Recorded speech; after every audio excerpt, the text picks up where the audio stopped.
Sam Bankman-Fried was 19 years old, about 19 years old, about when this post was posted in 2010. And I just want to read, this is going to be a little bit long, but it's really interesting. I want to read what this post says. So it says, first off, and this is a review of someone using this drug.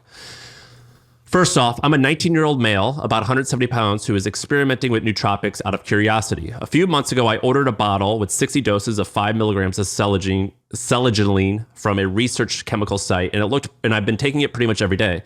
The day I started taking it, I noticed a marked increase in motivation. For me, it was money. There was a huge desire for me to make as much money as possible.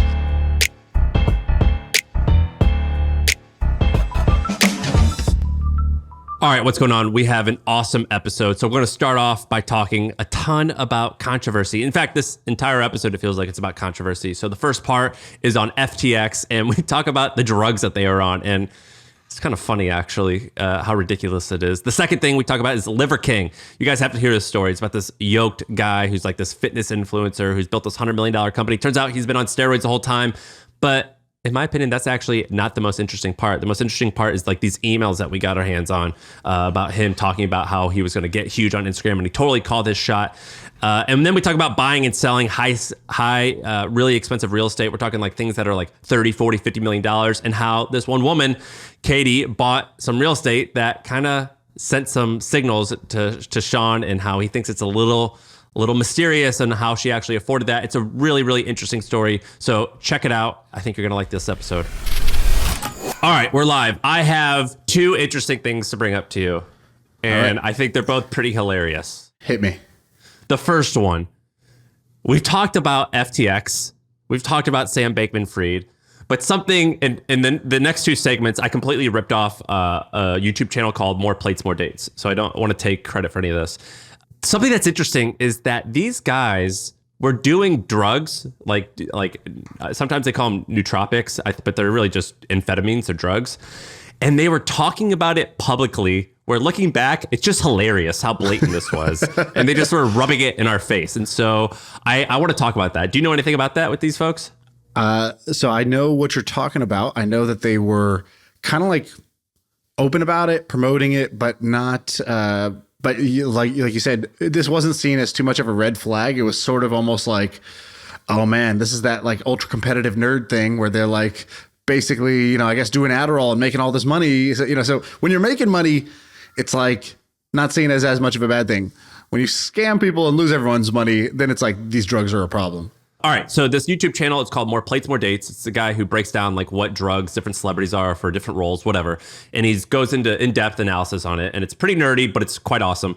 And he did this thing talking about FTX and the drugs that Sam Bankman-Fried was on.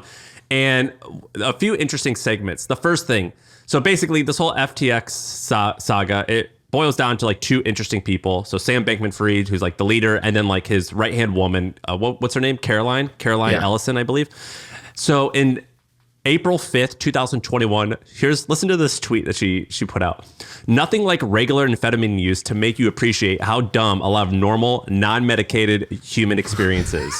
And at the time, she's running Alameda Research, which has billions of dollars under management, and she's making huge decisions.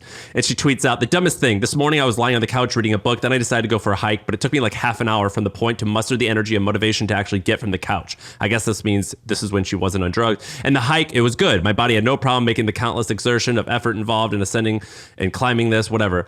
But the second dumbest thing that I realized is that apparently there's about a 20% of my brain that's dedicated to food. So when you're on amphetamines, you don't worry about food. And she's just tweeting this in the open. This is like, she's just telling us all to go fuck ourselves. All of the people. Like that's hilarious. That like looking back, that was actually a thing that she's just openly talking about this, and it's wild. And I actually said that openly. She had a Tumblr where she says she wants to date a guy who's wants to conquer the world and wants to dominate global governments. Like control governments. And I thought that this She's was like, hilarious. That's my kink. That's what I'm into. It's so funny. And so another interesting thing is there's this picture of SBF, of Sam, and he's sitting at his computer, and you see like a patch on his arm, and you see a wrapper looks like a food wrapper on his desk. And people start analyzing it, and they realize that this picture basically, and this is actually Autism Capital, my favorite source of news. They actually tweeted this out, and they go, if you look closely, it's actually a stimulant patch that Sam was wearing, and it's called EMSAM, which is basically a drug normally used to treat depression or Parkinson's, but for off-label use, people use it for alertness and focus benefits. And so they go down and they talk about it. So EMSAM, that's the brand name drug, but it's really what is it? How do you pronounce that? Selegiline? I don't know. Selegiline, I believe is what it's called. And it has fatal effects if it's eaten with meat products, which is interesting because SBF was a vegan. So that kind of checks out. And the downsides of it are that it is linked to impulse control disorders, such as pathological gambling and hypersexuality, which could lead to some of the weird things that Sam was doing. And here's what's even more interesting. In March of 2019, there was this website that was built for users of this drug. And in 2019, this person left a post, and it said, where basically he was reviewing his thing. And at the time, if you do the math, Sam Bankman-Fried was 19 years old, about about when this post was posted in 2010. And I just want to read, this is going to be a little bit long, but it's really interesting. I want to read what this post says. So it says, first off, and this is a review of someone using this drug. First off, I'm a 19-year-old male, about 170 pounds, who is experimenting with nootropics out of curiosity. A few months ago, I ordered a bottle with 60 doses of 5 milligrams of selegiline from a research chemical site, and I've been taking it pretty much every day. The day I started taking it, I noticed a marked increase in motivation. For me, it was money. There was a huge desire for me to make as much money as possible. I'd never been a material person at all, although I had money. I never thought about doing anything with it other than spending it. I guess some might say that, and then the arrow kind of screws me up on Twitter, but some might say that possessing money is a bad thing, but the feeling was and is nothing short of complete empowerment. I love doing math problems in my head involving money. The thinking was so clear. From having a bit under $500 in the bank to having over $10,000 in 2 months since I had started taking the drug. Of course, I can't quite disclose how I made this money, but I have to say that I engaged in activities that I probably wouldn't have without Selegiline. And then I'll kind of skim the rest of the stuff, but it says, I was motivated to use better vocabulary while speaking to people. I used to be pretty goofy and not many people took me seriously, but now when I talk, people listen. There's a notable increase in strength in my voice, and I would say I probably had low confidence before taking this, and now the words that I say, instead of saying may I form, it's I will. It makes people tend to look.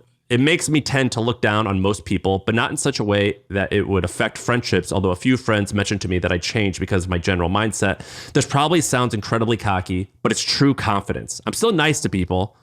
It's just that it's just now that I look more confident. Another benefit is emotional numbing. Before taking this, I would jump on any chance to be with a decent looking girl, and I'd become attached pretty quickly.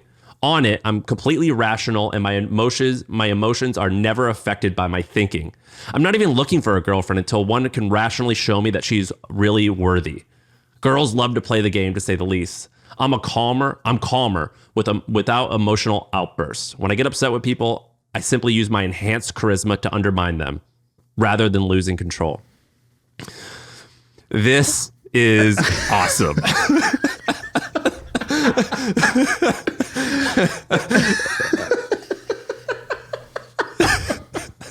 That's not the reaction I thought you were going to have at the end of that. Are you trying to take this right now? No. My enhanced charisma, my increased desire for money. No. Is this a patch with my first million in it? Dude, I was prescribed Ritalin for when I was in 4th grade, and I took it for 1 year, and it was the fucking worst. Since then, I've never taken any of this crap. So I hate it. I hate these amphetamines. But this is a pretty good commercial. This is pretty great. This is pretty awesome. It's also what if this is him? What if this actually is him describing it? It's probably not him, just by odds, but way Maybe. more fun to assume that it is him. And, as we say, F this guy. So yeah, it's him as far as I'm concerned. But even if it's not him, this person, if you go to the website, by the way, where this forum, it's like a nerdy forum. Like it definitely, like, there's no evidence, but it adds up to where, like, I could see that this could be him. But even if it's not him, the way this person describes it makes a lot of sense for how this guy behaved. No excuses, but like, this guy was crazy. I feel like these are going to become excuses for his behavior. No, there's no excuses. This guy is he did all of this under his own control and volition. And that's where I stand. Well, there's no excuse because they just bragged about it. He tweeted it another thing where he goes, the best thing I do is take stimulants in the morning and then sleeping pills when I have to go to bed. And then I'll just round this out. This was another funny thing. This explains why this is not an excuse. The former co-chief executive of Alameda, he bought a boat shortly after stepping down in August, only months before the trading firm collapsed, and he named his boat that he bought "Soak My Decks." yeah, you can't write this stuff. But did you know, like, one of the sort of most damning things about how FTX collapsed? I feel like this kind of gets lost in the shuffle of there's a whole bunch of details and it's kind of overwhelming. But one of the truly unbelievable parts is that they just lost track of $8 billion, and he called it poorly labeled fiat accounts. And what this actually was, his explanation, as far as I understand, is at the beginning, FTX, when they launched the exchange, they're trying to move fast, kind of scrappy startup thing. They didn't have their own bank account. And he was running Alameda before that. So they're like, oh, cool. Just send the money to Alameda and then we will give you the credit in your FTX account.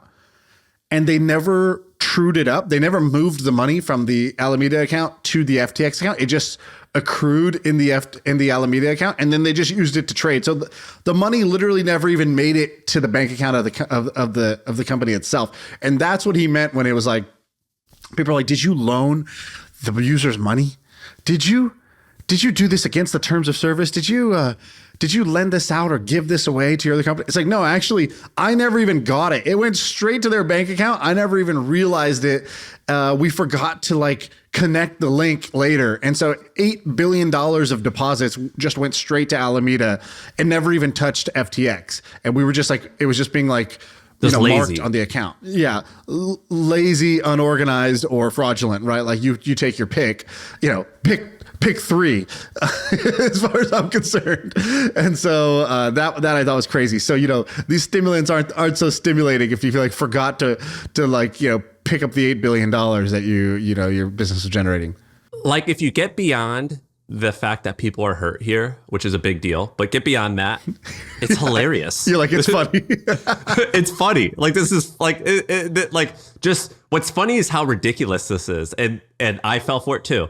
But it's wild. This is a wild story. And I want to see you ever seen the movie Miss Congeniality, where Sandra Bullock goes from this butch cop to a beauty pageant queen, and they transform her. I want to see the version of that for FTX, which is Sam is this normal looking that guy. They're like, grow out your hair. He's like, what do you mean? It's going to look completely disheveled. They're like, yes, disheveled equals genius. And they're like, hey, when you're walking, turn your knees in. He's like, that's a little uncomfortable. They're like, you need to walk like this, okay? And they're like, hey, you need to put this patch on. And they're like, hey, can you start saying things like, this is a 12 Sigma event? He's like, what does that mean? They're like, don't worry about what it means. It sounds provocative. And so they're training him to be this by the way, autistic hero, nerd that everybody's going to believe in. He's the type of guy who probably wears a backpack wherever he goes, and he doesn't walk, he runs. He's that type of guy. Did you see the clip of him running through the Bahamas? Was he running? It's hilarious. Somebody said there's a clip posted on Twitter. I'm sure your boys at Autism Capital have it on their feed. But basically, it's like SBF on the run, and it's literally him wearing a backpack running, and he's doing the run where most people run like this. You put your hands behind your back. He just had straight arms, and so he was just swinging his straight arms and running. That's how they run, man. Like a penguin, running as fast as he could just down the street. And they were like, "Where's he going?" God, that's crazy, man. This whole story is crazy. He came. Some more stuff leaked yesterday, or he did a random interview with somebody who's a YouTuber with 10,000 subscribers. He decided to give her the scoop, and he's like, she's like, she goes, so she addressed each of the concerns. She's like, so, when you guys reopened withdrawals, but only for the Bahamas, where people felt like maybe, the employees, yourself included, and insiders could cash out and everybody else was stuck. And there was like 24 hours where you guys, people in the Bahamas could withdraw and nobody else. What was that about? And, previously they had said, oh, the Bahamas government ordered us to do this. That's the first lie he had told. And then the Bahamas government came out and said, we didn't do that. What are you talking about? So that was kind of debunked. And so then on this call, he just goes, yeah, there was a decision, we had to make because, it's funny. You don't want to be in a country where everybody's angry at you. So we had to do that just, because FTX is based in the Bahamas. We just didn't want to be in a country where everybody was mad at us. It's like, what? This is literally, you're saying this out loud? Like, that was your reason for this? Like, you didn't want to get like beat up, basically? Like, dude, you didn't want to get your door kicked in by the government? How can you have, okay, so let's get beyond like the crime. Now, this is the stage of a criminal's period where you're supposed to shut the fuck up. You don't talk. Yeah. You say, I plead the fifth. Where's my lawyer? I don't talk. I go silent. He's going on tour. He's going on tour. He's speaking at a New York Times summit with Zuckerberg and like all these politicians. I think Mike Pence is speaking there. He's going on tour. I think that's today, by the way. I think he's going on tour, and I don't think he has any idea what he's trying to say because none of it makes sense. None of it sounds good. And both his parents are lawyers. He's incriminating himself more. Yeah, both his parents are lawyers. Exactly. And then he tweets out this dumb stuff where he's just tweeting like letters as a joke. This guy is just, what the hell? You shut up. You don't say a word. Don't say a word. You shut up. I hope he keeps talking. Keep talking. Keep talking, boy. Yeah, keep talking. I just want to hear what you got to say. Go ahead, build your own trap. That's fine. It's crazy. So I had to bring that up, and then another scandal. You want? Can I tell you one more interesting scandal? Sure. This might be less interesting, but it's interesting nonetheless. So we talked about this guy named LiverKing a while ago. Do you remember that? Yeah, LiverKing. The just for those who don't know, the ultimate meathead. This guy looks like a caveman. He's absolutely jacked, and he's just like always eating like raw, kidneys from a cow, like, and he's just butchering it and eating it. So he basically, the backstory is this guy owns a company called Ancestral Supplements or something like that, where it's all like liver and meat organ supplements, which I think that's great. I like the people who I like follow, they're like, yeah, that's like fine. That's a fine supplement. You're in the demo, let's just say. Yeah. Like I guess that's good for you. When they did their persona, it was called they're like, instead of Joe Smith or Jane Doe, they were like, okay, so Sam Parr is online. How are we going to talk to him? How are we going to get this guy to buy our like liver tablets? So it came out yesterday that basically this was another More Plates, More Dates thing. That More Plates, More Dates, this YouTuber, his name's Derek. He got a hold of these email exchanges back and forth with a doctor, that Brian Johnson, who's the LiverKing. So basically, this guy looks huge. He's yoked. He has millions of followers, and he makes $100 million a year on supplements. They have these documents, these emails back and forth of Brian saying, hey, I'm going to get popular on social media in the next month or two. I need to look totally shredded. Here's the steroids I currently take. I spend $15,000 a month, and here, what else should I be taking?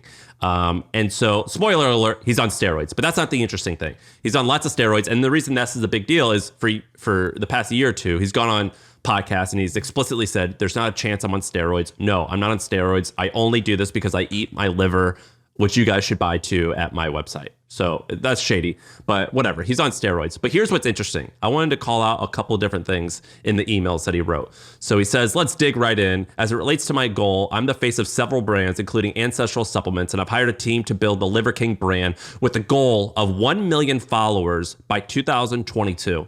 I looked it up. He wasn't even really on. He had 0 followers. He had like single-digit 1,000 followers when he wrote this in an email, and he hit 1 million followers before this number, before March 22. That's pretty impressive. He says, "I've hired a film crew who's living at my house, and they're filming constantly, and I got to stay in great fucking shape year round." And what's interesting is that he nailed it. This guy totally called his shot and he hit it. And even though he's a liar, I respect that. And so he basically says that he goes, I live on a 15 acres on the lake and have everyone come to me. My ranch is 500 acres of paradise. I don't go out to eat. I don't go bowling. I don't go to the movies. I stay home and people come to me. That was kind of interesting. But here's another funny thing that he wrote. The doctor asked him all these different questions about like what foods he's allergic to, what his current daily routine is, what type of foods he's eating. And then he says, what type of food, this is funny, what type of food do you like to eat that isn't bodybuilding related? None. Even when I eat sushi, I have a sushi chef come over and make it exactly how I want it. If I ever have ice cream, my wife makes a colostrum ice cream made out of first milk colostrum. I don't know what that is. Egg yolks, vanilla extract, and a little maple syrup. And then listen to this. He goes, you should come over and fuck some of this shit up with me, doc. and then he says, the doctor says, how's your mood as you go deeper in your diet? Can you function and continue with your jobs and deal with friends and family? Or does it become increasingly difficult to maintain your obligations, outside your bodybuilding goals? Listen to this response. I can do anything. I'm unequivocally strong in mind, heart, and spirit. And even though this guy's a liar, I kind of dig it. I kind of dig this attitude. Let's get your moral code straight. All right, guy, proven liar. Borderline scammer for lying about, what was causing his gains. Weirdo, absolute weirdo. Absolute weirdo. In his daily routine, he goes first thing in the morning. Totally redeemed himself in your eyes. Totally redeemed himself. No, not quite. It's kind of like Lance Armstrong. Cheated, sued people for saying he cheated, ruined people's reputation, but was a real competitor. Real competitor. Came on the podcast. Gotta love the guy. Yeah, so like made time for us. You're good in my books. People. My dad used to say, no matter how thin a pancake, there's always two sides to it. And oh, what a gem. Yes. So anyway, kind of interesting that this guy. He says he's spending, by the way, $15,000 a month on steroids. And he goes, I'll spend whatever. Like I need to get this done. So I just think it's interesting that he had a goal, he called his shot, and he nailed it. That's kind of interesting. Was willing to go all the way and all in, and did it his way. So there is respect. We do put respect on his name, even though he was a liar and scammer. That makes sense to me, though. I'm with you. Other people might hear that and be like, "What? I don't get it." I totally get it. I'm the same way. I'm absolutely the same way. By the way, for people who are seeing Sam's camera go in and out of focus, we're working on the new studio look. We got to figure out some settings. So just bad. Just have a seizure today, but by next episode, you'll be totally fine. All right. So let me give you one while we're on this topic. Well, actually, I want to do two things. Number one, you've said the more plates, more dates guy a couple times now. Is that a dog whistle to try to get him to come on? Maybe, could be, but totally it is. I love this guy, man. But you also tweeted something out the other day, and I think he's a good example. You said something like the following: you go, to have a great podcast, there are like three factors, and I think you said unique/amazing content, unique/amazing delivery. And then the last one is unique/amazing perspective. So like you have specific knowledge or insights that the average person doesn't have. And you said you need at least one to have a successful podcast. Two is great. Three would be unbelievable, but extremely rare. And you got a bunch of replies to this. And I want to ask you a little bit about that, but also let's use this guy, Derek, from More Plates, More Dates as a case study here. I think he's a perfect example of what you're doing. So unique, amazing content. Before him, I didn't see any YouTube channels. I'm sure there were some, but nobody was popular. But there wasn't a common content category to be like, I'm going to make videos speculating, is this dude on steroids? And if so, what roids do I think it is? That's his entire premise of his channel. From a non-judgment perspective, this guy Derek says, "Yeah, here's what I use. Here's my blood work." He's not trying to take them down. He's just trying to speak honestly about what he thinks. And he's like, here's my guess. If I'm this dude, I'm looking like this. This is what I'm doing, and here's the evidence that I'm piecing together to make that claim. Yeah. And so, unique content, check. Unique delivery. His delivery is actually very, very good. It's very good. He's so funny. Because it's non-judgmental, because it's not overproduced, because he's not trying to sell you something during the thing. And he's just like humorous and laughing about it. So he does it without like, there are other people that do this and they're either judgmental or they're like, aha, I'm ripping the mask off this scandal, like expose. And he's just like, he's like, you know, he'll like, the guy will claim he's all natty. Be like, all right, sure, bro. Like, whatever you say, right? But like, I don't think so. And like, that's the level of like his delivery. And then he has a lot of really good phrases. Like he'll be like, "Oh, this guy's looking saucy here." Yeah, he's like he's sauced to the gills. He just wants to be a little saucy. That's all right. Like he just has really funny so ways of. His delivery is good. I don't even care about. I don't have any interest in steroids. I don't even care if other people are taking steroids. I will watch his channel because his delivery is so good. He's so likable. Like he's very anybody likable. who watches his channel is like, I would be friends with him, and it's actually a self-compliment. It's a self-delusion that you think he would be friends with you because the guy's like he just seems like a good dude, a great hang. So I think that's the second one. Third, amazing perspective. He has that also because he actually has quite a bit of scientific knowledge, but also like street science. So like he's not just straight academic, nor is he just a meathead. He's got enough knowledge about the science while having enough, you know, sort of street smarts about what do dudes actually use when they're doing this stuff and how do they say it makes them feel? What do they say are the side effects? Dude, he's so good. And you want to know another interesting thing about him is no one knows his last name. So I actually tried to like Google and I only spent 5 minutes. I'm sure I could really find it, but he's done a really good job. Everyone just knows him as Derek from More Plates, More Dates. And you can't find a lot of like personal information about him. Wow, that's interesting. I didn't know that. And he records, I think he makes a video every single day. So he makes a video every single day and he's got 1.5 or 2 million subscribers and it's really good. And what's really fascinating is that there's guys like him who they don't call themselves journalists with a capital J, but they really are. You know, these guys are doing investigative journalism and it's quite good. It's better than a lot of different stuff out there that's done by the quote professionals. Yeah, totally. So yeah, he's great. Okay, so that's a good example. Should we continue the theme of By the way, for that podcast one that I quoted, I said, I go, let's do All In for an example.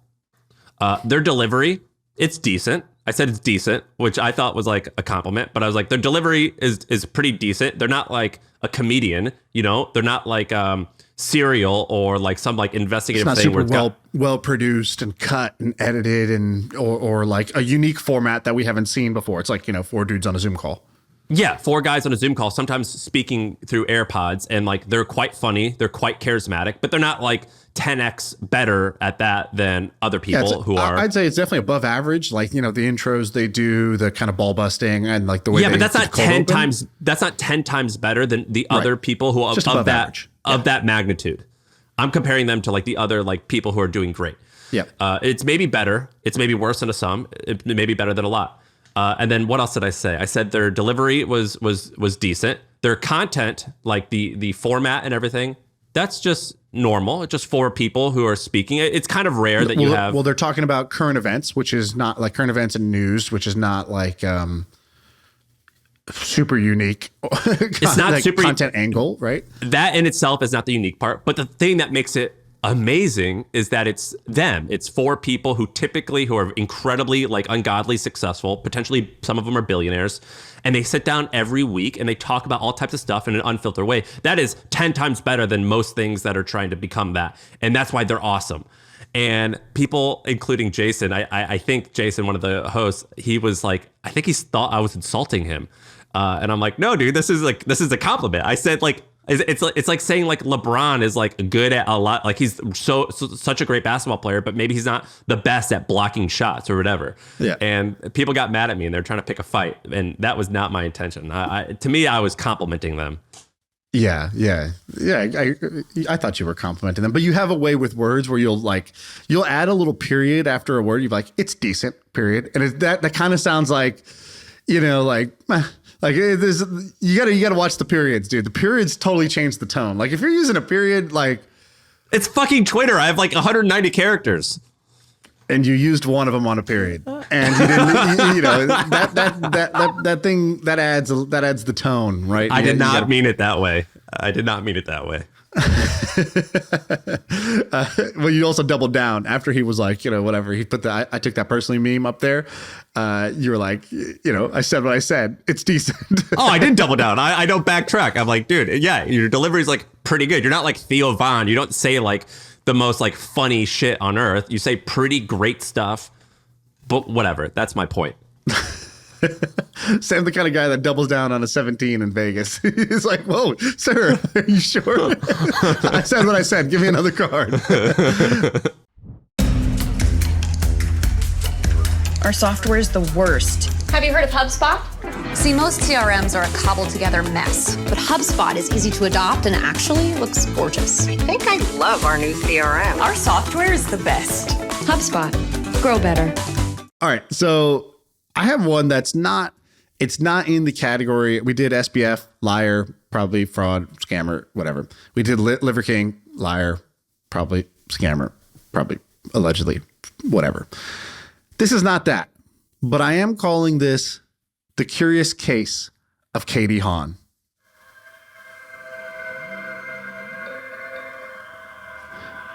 That's right. Music for the sound effect. What was that music? What was that music? That's my new like X-Files style music whenever we're getting into a little case that makes me say, how does this work? So how do you spell this woman's name? I want to Google her while you're talking. Katie, like Katie as in Katie, and then Haun, Haun. Okay, so she, I think you probably know of her.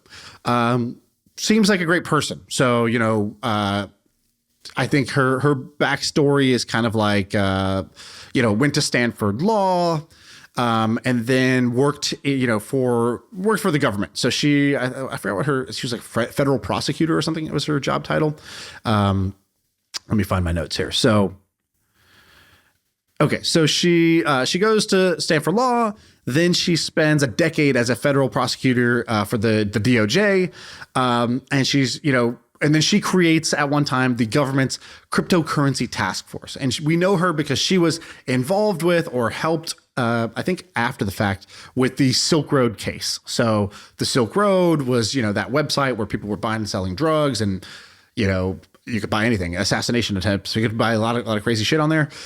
They eventually take Ross down in your neighborhood in San Francisco. And after the fact, they have all this Bitcoin because Silk Road was using Bitcoin for most of the purchases.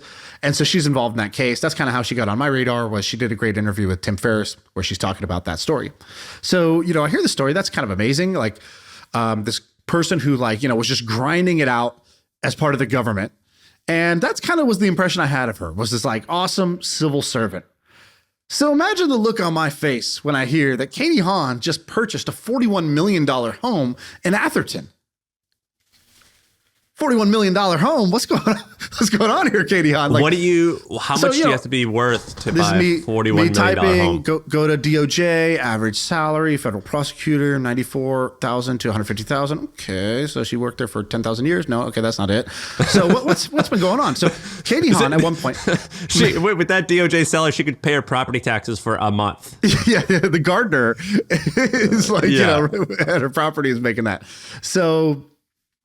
But she made a switch. So she did the decade there, and she's doing these I forgot what you call them, like the RICO cases, it's like these crazy like drug cases, cartel stuff. And then she makes the leap, and all of a sudden she's a VC. So she becomes a VC at Andreessen Horowitz in 2018. She joins as a general partner.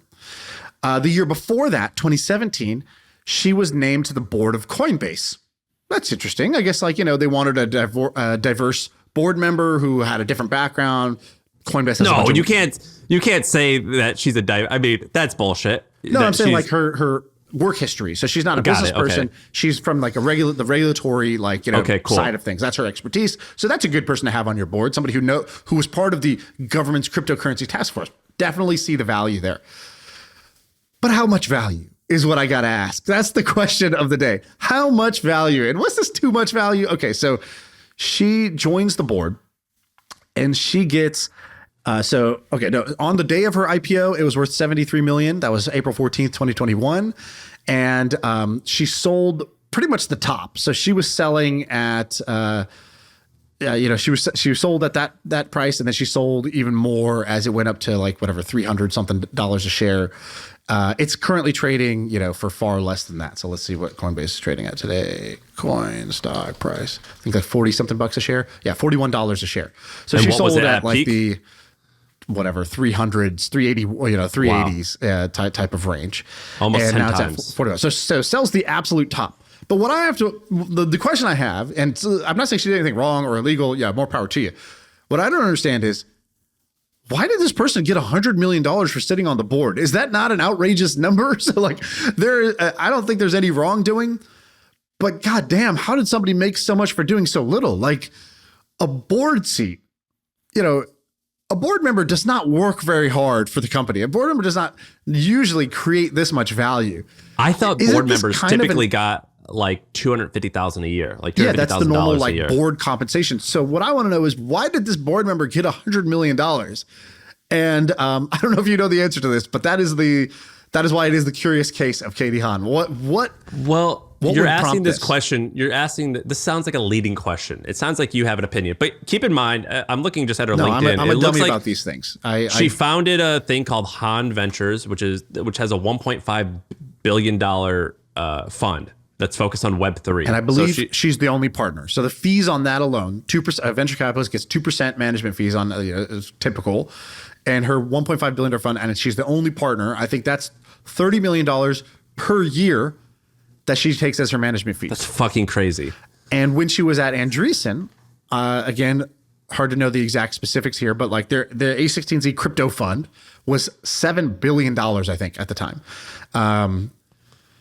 There were 5 general partners, so I don't know exactly if that number's the total after Coinbase's exit, or if that's what they raised. I haven't gone that far in, but like I think it is believable that she was making $30 million, that she's made $30 million plus off of her slice of the Andreessen crypto fund before she left.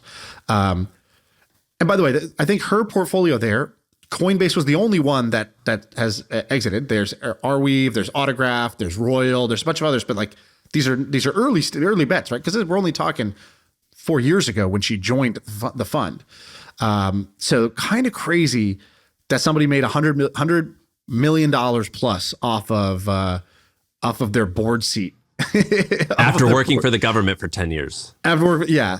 And so I don't know what's going on. I don't know if this is like a very fancy way of like buying favor in Washington. It's like, hey, we're going to get this veteran who's super plugged in,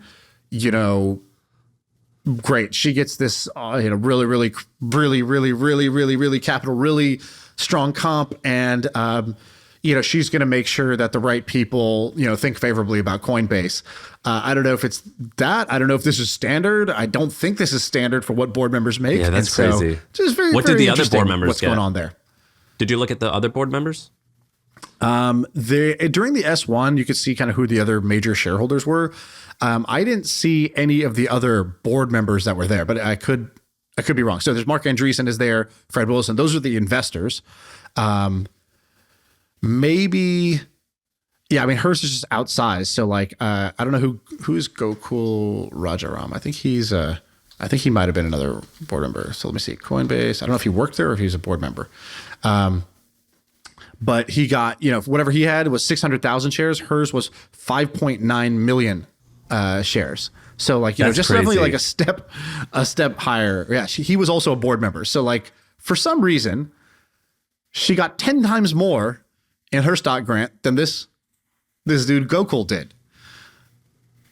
This is wild. Things that make you say, I agree. This is a very curious I will case. also say, it could be a perfectly reasonable explanation for this. I don't know it. I would love to hear it. And I'm not owed any explanation either. I just thought this was weird because I'm like, how the heck did this person who worked at the government for almost their whole career, except for the last 3 years, how are they buying $40 million pads? That doesn't make sense to me. And then I looked at where the money came from, and then that didn't make sense to me. But again, that might be my own limitation of knowing how this stuff works. Have you ever spoke to her or like heard her speak? I've heard her speak. Yeah, she's whatever, she tells cool stories. I heard her on a couple of podcasts. She's co-invested in some of the crypto deals that I'm in. So I'm not saying like, she's a bad investor. If she is, then I probably am terrible.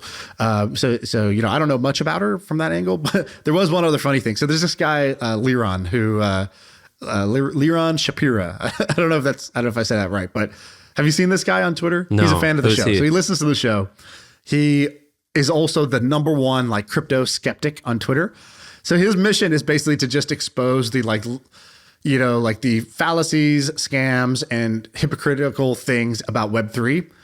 And so he tweeted this out 4 days ago. He goes, OpenSea's large investor, Katie Haun, claims that NFTs have many uses and invites us to check out her latest purchase. Okay, let's check. He goes to her profile on OpenSea, and it's called Wrapped Moon Cat. And it's just like this purple like cat. It's like, okay. That not only has no uses, besides just being a funny little purchase, her account has 0 activity since June. If you weren't using NFTs yourself, maybe you shouldn't keep investing in the space. So he's kind of calling her out of that. Now, of course, she could have other wallets or whatever, but like, it is a little strange that, the kind of lead investors, in OpenSea, the biggest, NFT platform, doesn't seem to have much activity, Dude, on the platform. So it's a little beyond weird. This woman, I've like, do you like look at Zillow and like read like the real estate like trade magazines of like, anytime someone buys like a $50 million home or $20 million home, I love reading that stuff. Do you ever read that stuff? Yes. And actually, call to action. I want to know or help start one of these Instagram accounts that's just featuring baller homes that ballers buy. So like, I just want like business celebrity kind of like just homes that rich people are buying. Like, who are they? How are they rich? And what's their home look like? I think that just be a great Instagram account that I want to follow. And I don't know if that exactly exists. So somebody start that, please. And message it to me. I love that stuff. And I always think about the economics of that, of like, how do people afford the, I don't know, 30, 40, 50, $60 million homes? I want to know what the monthly nut is each month. If they do you have to have a full-time staff member just handling if you're buying things? that kind of home, there's no mortgage, right? That's not a mortgage. You're not. I don't know. What are you doing? Are you getting like a $40 million mortgage? Like I don't know. That's why I want to know. I want to know. I want to know what the tax bill is. I want to know how they actually care for it. I want to know what their liquid position is and like how they finance it. If they pay cash, like what they do. When you have a $40 million home, is that like, do you view it like, for example, when I think of a home, owning a home, I don't think of it as necessarily an asset. I think of it as like a store of value because they typically don't grow much more than inflation. And so like, do they view that as like an asset? Do they take care of it of like an asset? Like, I just want to know how they account for it in their net worth. There's so many fascinating things with owning these $40 and $50 million homes. I want to know all about how they work. And frankly, I just want to have a one. huge pain I don't want to know in the any of ass. that shit. I just want to have one. Like, do you tip the landscaper? Do you not tip him? I was like, dude, who cares about all these details, man? I want to who bought it, how'd they get rich, what does it look like, and how can I get one? Those are my 4 questions. I'm about that too, man. I'm always curious about how that works because in New York you see it like crazy. You see people buying $20 and $30 million homes, and there's, what's another shocking thing is how many of them there are. There's so many of them. I read this blog called Mansion Global, and they always talk about like different mansions that are being bought and sold. In New York, there's just so many of them. In San Francisco, there's not that many 20, 30, $40 million purchases. In New York, it's constant. And it's like a fucking condo. It's crazy. Yeah, I think I told you this once, but when I was working with Michael Birch, he put up his, it's for sale right now, I think. He put up his house in San Francisco. And so... it's been for sale for like 3 years, right? I think I was at his house and he's like, yeah. I was like, you're going to sell this place? And he's like, yeah, I'm going to sell it. I was like, so you bought this for like $30 million? He's like, yeah, it was like the highest purchase at that time, I think, in San Francisco. And he's like, I was like, well, was that, I was like, did you overpay? Are you going to have to sell? Are you going to take a big loss on this or what? He's like, no, I don't think so. And then when he came out and listed, he listed for $50 million, which it didn't sell at that. But that's kind of like the range here. And I was like, how do you even sell a house like this? Like what's the process? Do you just put it on the MLS? Like, do you have open houses on Sunday? He's like, no, it's a big problem. Hand out flyers. And so he was like, no, actually, this is one of the ideas I wanted to talk to you about. Like, I'm thinking like, what if we made a service for buying and selling these like only homes that are worth $10 million or more? He's like, because it breaks the traditional model. Like, you shouldn't pay 6% commissions to an agent when the purchase price is $20 million or $30 million. Is that how much they pay? Well, that's just like the standard real estate model is that, right? Is the 5 or 6%. And Michael goes and like tries to negotiate, and they're like, our paperwork already says 6%. Like it's gonna be a hassle to like change that 6 to a 1. I'm gonna have to hire somebody for the social media, and it's like, okay, like, $4,000 a month. Like, what are you talking about here? Like, it's like, look, I didn't make up the rules. I just thought them up and wrote them down. Like so he wanted to make a thing that was a service for only selling homes that are 10 million or more. It's a flat 1% commission. That's it, because you could do 1% on a $20 million home, and it pays for the actual service that was done by the person who's doing it. He goes, second, it's one broker, not two. So you have, you're basically you're going to take both sides. He goes, no open houses, because like people just want to walk through my house. They're not serious buyers. So basically, anybody who does the open house tour, there's like on the website itself, you'd be like almost like an accredited investor. It's like you need to show that you are able to buy homes of this caliber in order to get access to the open houses. I actually toured Michael's home. I was one of those people. I saw that they were having finger sandwiches. Mud all up on your shoes. Yeah, like, oh, free sandwiches. When I got there, I was Can I so keep bummed. This? Yeah. The I was like, what, no ham? So he's like, that's going to be one difference. And then he's like, the broker's commission on top of the 1% is just a tip based on how you felt the service was. Like if you felt like you were taken really good care of, then you can optionally tip. And so he had like this whole plan, and he's like, figure out how many of these houses sell a year. So I did some analysis, and I was like, oh, there's, I forgot it now. It was like 7 or 8 years ago, but it was thousands. It was like, there's like, 5,000 or 10,000 homes like this sold per year. Okay. So you back that out. Average home, let's say, is 15 million. That's in this category. So that's X hundreds millions of it was like in the hundreds of millions of sales, so then your 1% commission would be X.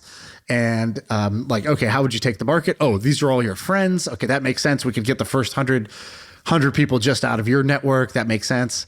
We never pulled the trigger. I think we should have, because I thought it was a great idea. In fact, I had a whole brainstorm with him, which is just like, what are the 1%er problems? Like, tell me I got, my problems sound like I can't even speak about my problems because they sound too privileged, because they exist and nobody's talking about them, and them. We could build for them, and all the people that are in that group, so you could like kind of help bring those people on board of whatever service we make. So yeah, that was, I think, a good brainstorm in general. Dude, I think that's awesome. I think I can't decide if that would be a pain in the ass of people to work with, or if it would be the best person to work with. Like, are they or are they not going to nickel and dime you? If no, then yeah, it could be awesome. Well, I don't think it's necessarily about nickel and diming, but this is how I feel about all businesses that are based around influencers.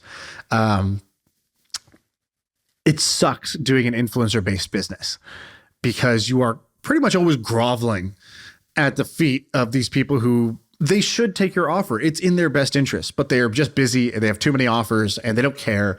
And even if they say yes, then they'll just flake on you. Even if they say yes, when it comes time to post the thing, it'll be done, half done. And you're like, oh my God, this is like, we really needed this to work. This was really important to our business. And it's so difficult to do stuff like that. Of course, when it works, right? Like, you build one of the, you build the whiskey brand with Conor McGregor, or you do the Honest Company with Jessica Alba. Like, you could make it work for sure. But I hate influencer-based businesses. I remember talking to a buddy who was building something around Twitch when we were both in the Twitch space. And Twitch is basically like, there's 100 streamers that matter. And if you can get them, everybody else will follow. And if you can't get them, it's very hard to make stuff work. And I'm like talking to him over dinner. I'm like, what about this strategy? What about this strategy? What about this pivot? And he just he looked me in the eye. I'll never forget it. Because I heard this and I ended up pivoting my business because this just rang in my ears for so long. He goes, I'm just tired of sucking dick, man. And I just met this person. I didn't know this. This is like my friend. This is somebody I met for a business meeting. And he said this to me. And I go, what? And I asked him what? And then I immediately knew exactly what he was talking about. It's the thing I had been doing for the last year, which was basically going and trying to get these like 20 people who really, really mattered to just like watch our demo, to like just say yes, to like just partner with us, or like just agree to take our money to promote our thing. And I was like, he's right. I hate this. I really, really hate this. And we pivoted like 3 months later because I was like, this is terrible. This is a terrible style of business to build. Well, thank you, Katie, for bringing us to this topic. The curious case of Katie Haun. Yeah. Do I need to play the sound again? No. Okay. Dude, you're going to get DMs about this. So, well, I'm sure we're going to have a follow-up. Dude, Andreessen already hates me, man. Why do they hate you? Mark blocked me again. He blocked Why? me first for the Clubhouse thread, which, by the way, not only should he not have blocked me, where's my apology? I was right. I called that shit. That was a bad investment. It was going to fail. I called it. Okay, so he blocked me then he unblocked me for some reason, and I got a second lease on life. Why did he unblock you? Just think about that through his head. Like, what was he going through his settings and be like, oh, let's just someone in the firm posts the thread. He clicks it. It says, you can't view this. You have blocked the person. He's like, oh, fuck it. All right, unblock this person.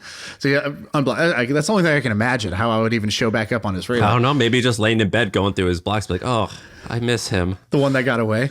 Yeah, like I wonder what he's doing now. I wonder what he's up to now. Like, do you think we're staring at the same moon right now? He's looking at the 65 Indians who work for him, and he's just, I just need one more. I just want more. Dude, none of these are right. None of them are above 6 feet tall. I want a 6 foot tall one. So I don't know what happened, but he unblocked me, and then the other day. He blocked me again. I don't know what I did. I'm not even mentioning this guy. I think what I did was I had put out that tweet that I said, like, this year I've realized that like a lot of the things that I thought were smart money and you could just kind of follow them or just assume they know what's going on. Like, there is no smart money in this space. FTX, everybody thought was the quant genius traders and the fucking dummies and scammers. And then, Chamath, oh man, SPACs, this is the IPO 2.0. Oh, this must be great. Oh, nope, SPAC collapse. These are all. But you didn't mention him. Lipstick on a pig. I did mention him. I didn't see that you specifically named him. No, I didn't name Mark Andreessen. I just said A16Z. Like, whatever. I wasn't trying to pick on anybody. I was just saying, like, you were. The most prestigious names also make a bunch of bets that don't work out. That's part of their business model. This is what I was trying to say. It's part of their business model. You can't look at any one bet in isolation and say, well, if they did it, it must be good, must be smart, they must know something I don't know. In fact, trust your own gut, trust your conviction, trust your research, because you don't know their whole portfolio, you don't know their strategy, and they're going to make mistakes. That's part of like venture investing. So like don't just assume because the really smart person who you like to listen to invest in this. That doesn't mean it's a good investment necessarily. Do you think that being an asshole on the internet, like I don't think you and I are assholes, but both of us sometimes get into it with other people. Dip our toes. Do you think that we dip our toes? Yeah, just a tip. Do you think that is going to bite us in the butt, or that it helps us, or should we just go the nice guy route? Like I can think of a few guys who are assholes, and it's paid off for them, or not assholes, but like Scott Galloway and Jason Calacanis both cause a fuss.